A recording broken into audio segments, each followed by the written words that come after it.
Magandang umaga, tanghali, hapon, gabi sa zodiac sign na Gemini. With the air elements, Lala Baby nagpapakilala. Isang subscribe, likes, and share. Bigyan ko kayo ng general reading para sa buong buwan ng April, okay? Month of Taurus. Yan na, Taurus, Venus, okay? So, let's see.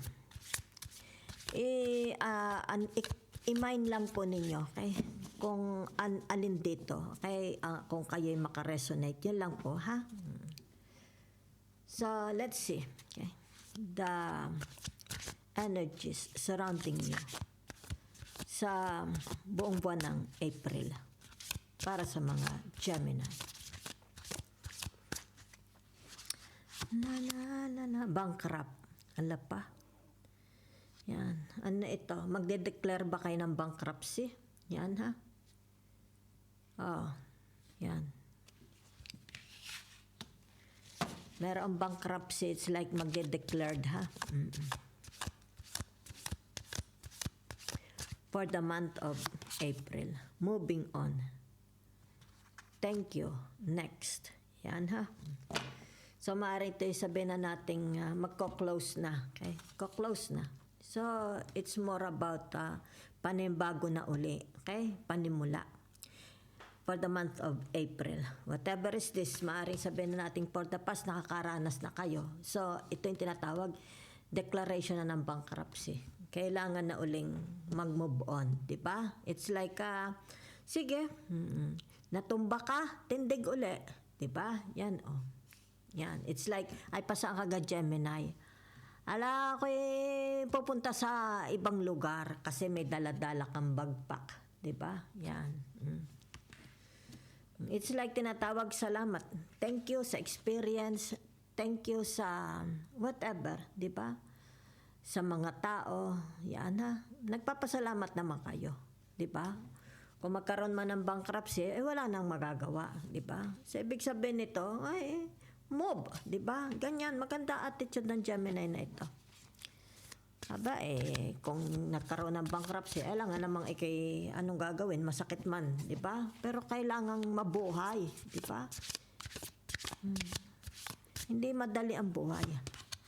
So, naririto, ain't shit. Yan, ha? Whatever is this. Yan. Ano ba, ain't shit? I don't know.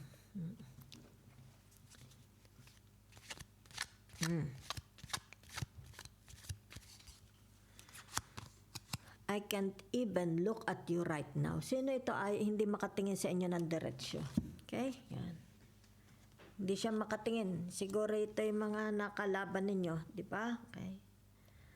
Maaring yan ay from the past. Baka kaya nagkaroon ng bankruptcy. Di ba? Because of them. Di ba? Yan ang nakikita ko. So, wala. Hindi sila makatingin. Siguro, sabi dito ay makakasalubong mo. Hindi ka matingnan ng diretso. Diba? Yan. So, narito. Diba? It's like ancient. Ano ba itong ancient na ito? Diba? No good. It's like, worthless. Diba? Whatever is this, it's like worthless, no? Yan. Tingnan natin, ha? Worthless na ipagpatuloy mo pa ito. Diba? Yeah, na. O ano man ito, ha?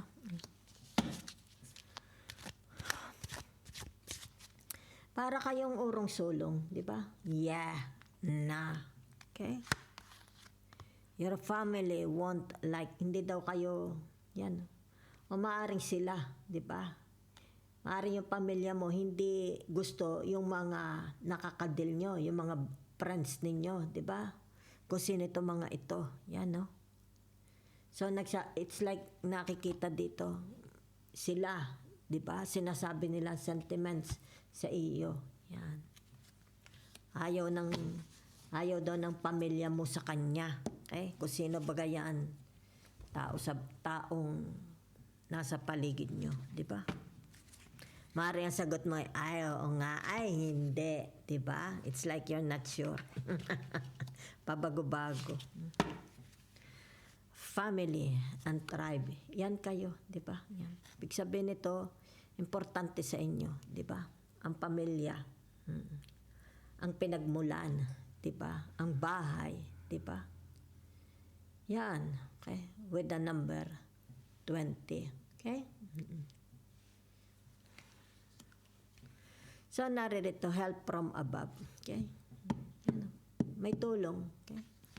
Kung maranasan man ninyo itong bankruptcy nito, may tutulong. Yan, di kayo pinababayaan ng Diyos, ha? With the number 27. Down to number 9. Okay? Yan. It's like nakikita dito yung tinatawag na it's about your openness, di ba? Yan. Nangyayari eh. It's like nangyayari ito, di ba? So, malawak. It's like malawak ang pangunawa ninyo. Okay? Yan. Sino ito? Soulmate. Yan. Kabalentino. Yan ha. Valentine's. Diba? Sino ka soulmate nyo? Diba? So, bumagsak ito sa number 14. Diba?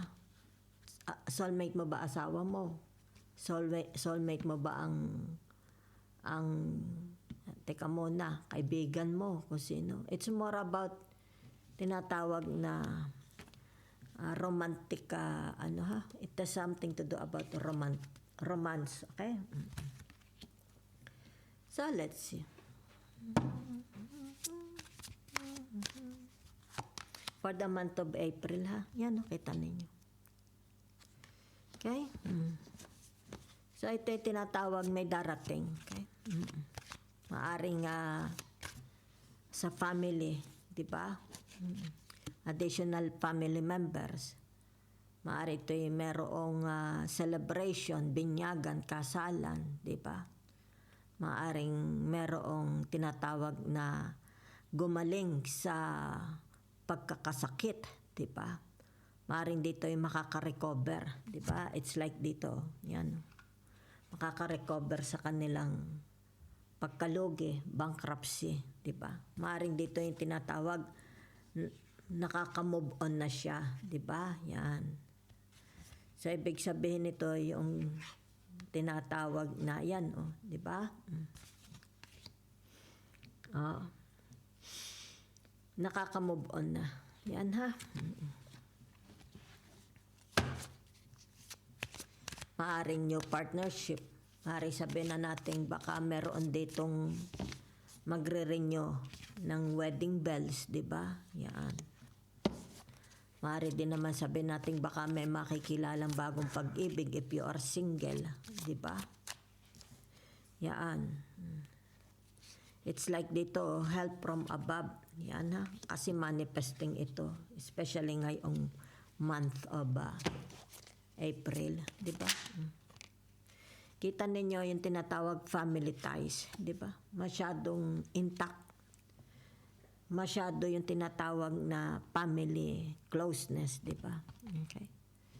So, ibig sabihin nito, the hermit, di ba? Yan. So, it's about what you see. Okay. It's like, ang tulong, help from above, is dadating na. Yan, nakikita-kita na, di ba? Kasi narin na ang Ace of Cups. Nagdo-drawing na, nagkakaroon na ng shape, nagkakaroon na ng korte. Yan ha.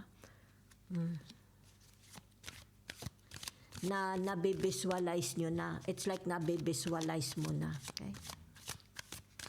Bago pa ito mangyari, nakikinikinita mo na. Diba? So, kung yan kita mo. Diba? Pag sinabing the fool, okay?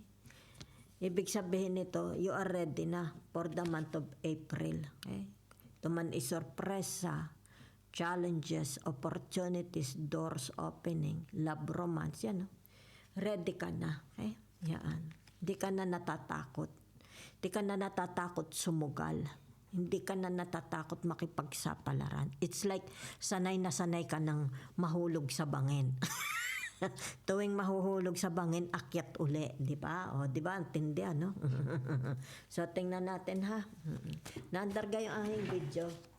Teka, baka naman ako yung video, wala na pala. So, let's see. Okay? Set aside natin ito. Yan, ha?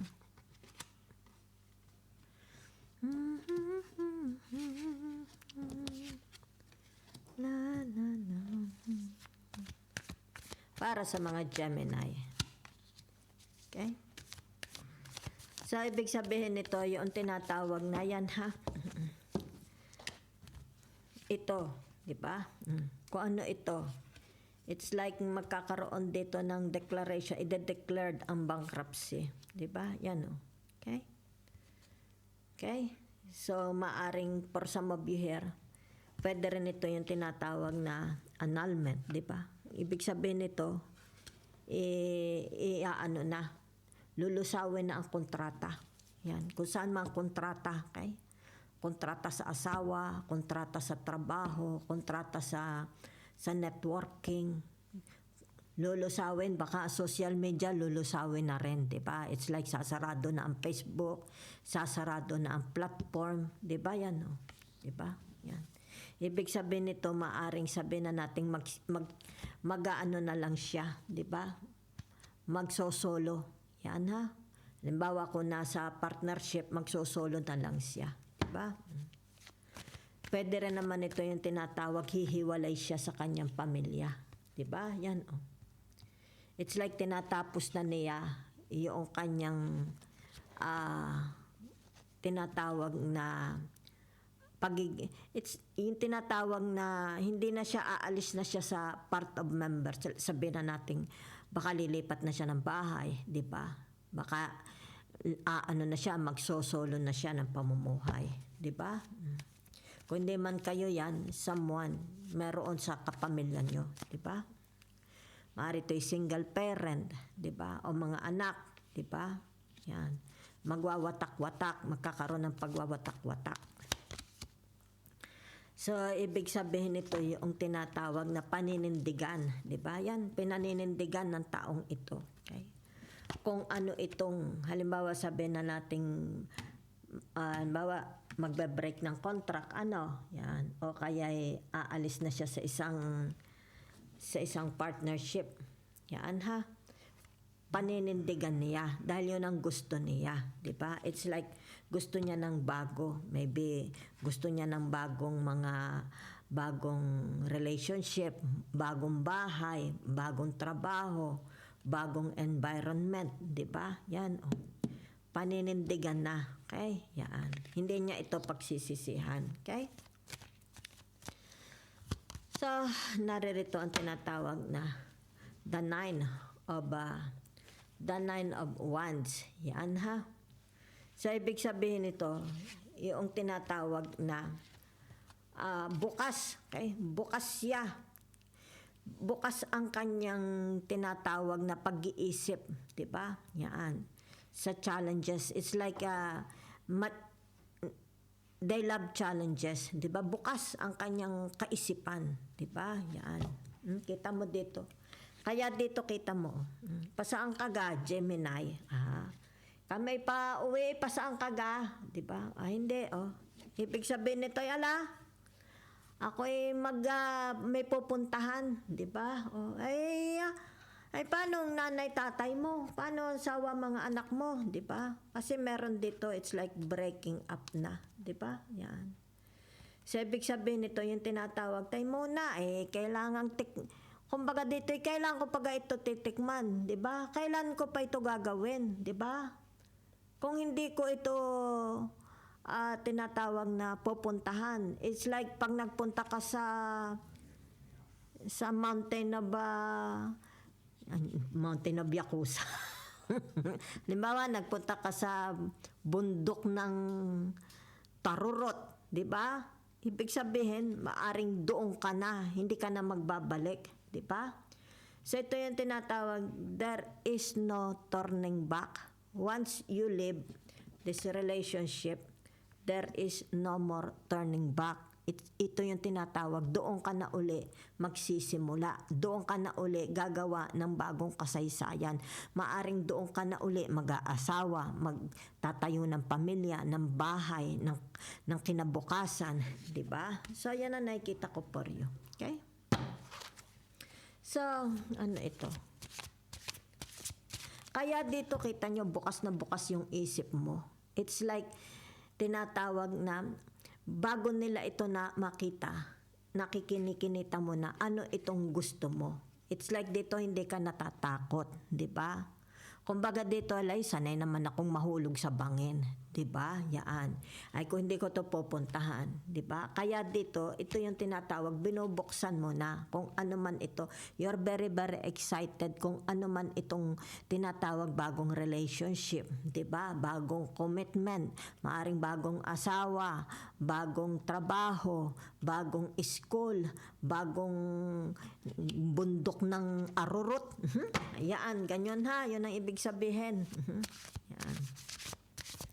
Hindi mo nililimitahan. Ibig sabihin nito, hindi mo nililimitahan. It's like tinatawag, iba ang pag-iisip mo na. Okay? It's like tinatawag, ay sige, ayaw nyo ng pagbabago, gusto nyo sama-sama na lang kayo. Ay ako hindi, di ba? Okay? Ako hindi, okay? Ay ayaw kong, kumbaga dito ay ayaw kong mamatay na kasama-sama kayo, di ba? Kumbaga dito ay kung tayo'y mga magsasaka laang, kung tayo'y pamilya magsasaka, hanggang magsasaka, ay ako'y hindi, di ba? Yan. Ang mentality nito parang, kinukumpara ko lang ha, tingnan nyo yung mga kagaya ni na Heart Evangelista, di ba? Yan, malalakas ang loob, di ba? Gumagawa ng kanilang sariling pangalan, gumagawa ng sariling tunog, di ba? Yan. Binubuksan nila ang sarili nila, okay? Yan, especially to the foreigners, di ba? Yan. It's more about adventures, di ba? Potential, tinitingnan nila kung may potential doon sa pupuntahan nila. Ang nakikita ko dito parang si Heart Evangelista, di ba? Yan, kita mo si Heart. Very, very successful, di ba? Yan, oh. Kahit mag-isa lang siya doon sa bansa, di ba? Gumagawa siya ng sarili niyang pangalan, image, tunog, di ba? Oh. Very, very successful ang batang yun. Okay? So, ito yung tinatawag last card, di ba? O, the Four of Cups, yan. Ibig sabihin nito, yung tinatawag ay, it's like naroon kayo sa family, di ba? Yan, nasa loob kayo, di ba? Yan, nasa loob kayo. Yan, ha? Pero dito, nakikita na kakaiba ka. It's like, ay, mahilig silang magtanim ng bulaklak. Ako ayaw. Hindi yan ang linya ko, di ba? Hindi linya ko maging farmer kagaya nila. Hindi linya ko ang maging doktor kagaya nila. Meron akong linya na gusto ko. Kaya dito nga, oh, di ba? Oh. Para kayo yung tinatawag na sa the Aquarius, the Uranus, di ba? Yan, oh. Kung di magkaroon ng success, why not? Di tindig uli, di ba? Oh. Kumbaga dito, ito ang gusto ko, di ba? Kaya yan. Yan, ha?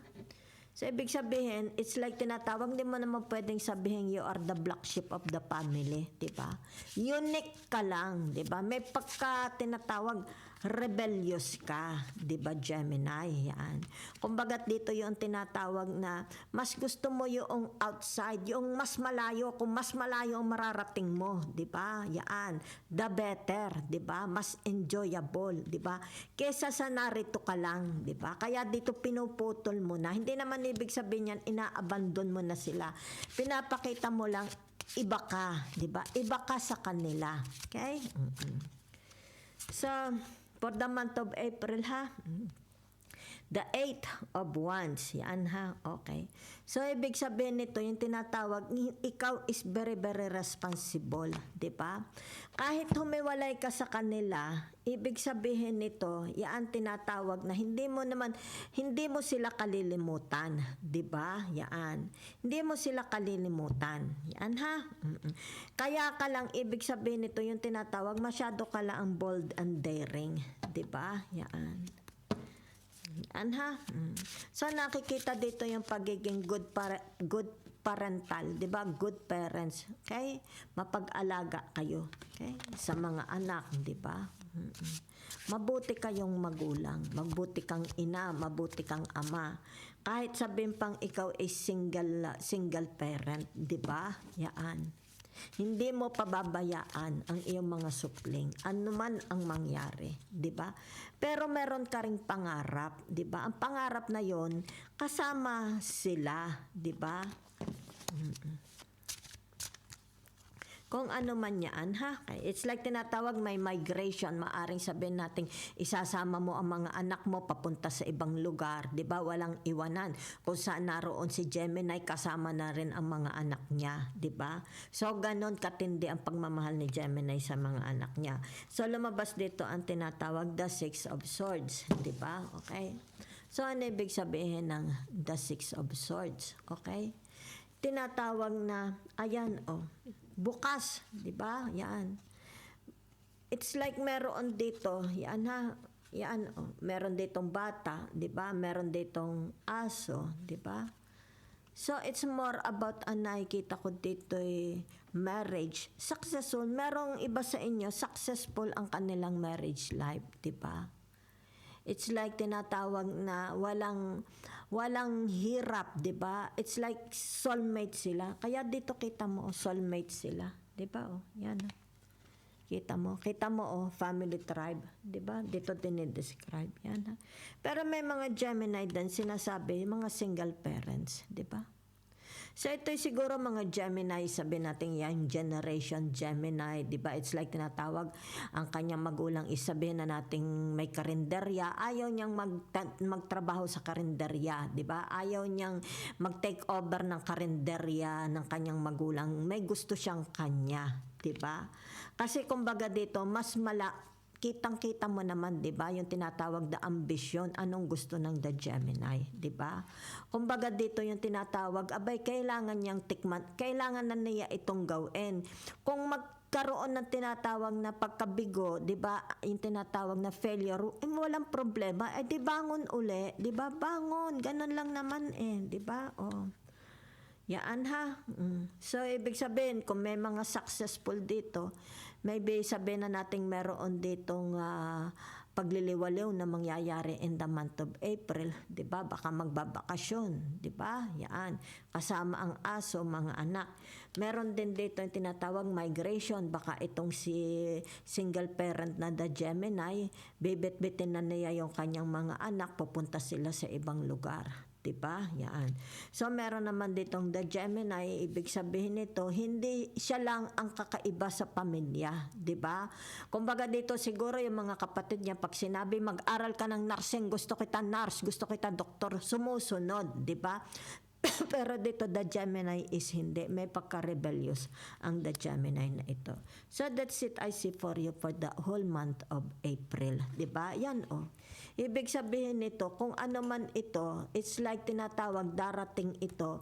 Ibig sabihin ni the Gemini ay hindi ako kung ibig sabihin nito yung tinatawag malakas ang loob ng the Gemini, 'di ba? Yan kita mo ha?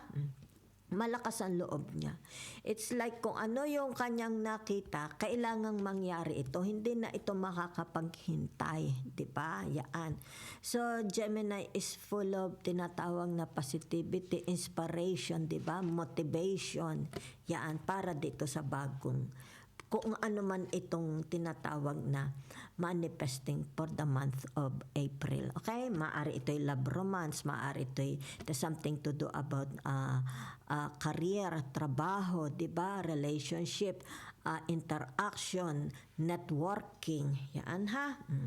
So nakikita mo, 'di ba? It's like buo ang loob niya, 'di ba? Gemini is like a warrior, 'di ba? Buong-buo ang loob niya. Okay?